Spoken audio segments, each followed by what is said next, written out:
just recently nga po, which part of our submission, yung video doon no April 13, yung rally dyan sa Club Filipino, na may submission po kami niyan. Baka po pwede nating ipakita rin yon. And later on, I will repair the question for a more detailed kay RD Lotoc dahil naging parte po na investigation yan. Madam Chair, can we have that video played? Yes, Secretariat, please play the Thank you, video Madam in Chair. Club Filipino referred to by Director Melvin Matibag. Sabihin na natin, oh, may nakawan nangyari, bigayan ng pera, whatever. Kasi that should be enough. Nagkaroon na kayo ng presidente that tolerated it. So what's next? Dadagdagan nyo pa? Nagpasarap na kayo ng sobra-sobra? Gusto nyo pa? You know, kung swerte na kayo sa buhay, it's time you give back to the people. Huwag niyong pahirapan yung mga tao. Tama na yan. Okay na yan.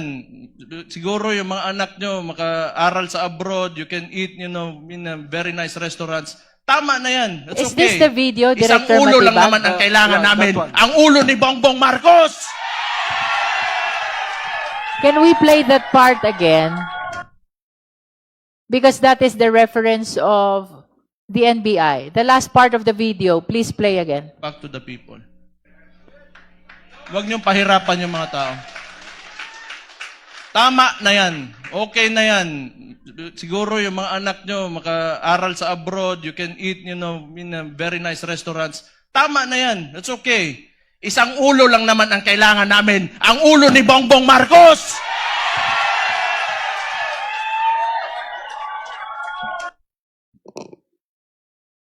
Director Matibag? Yeah, that's the video, the last portion where he is referring to the ulo of Bongbong Marcos.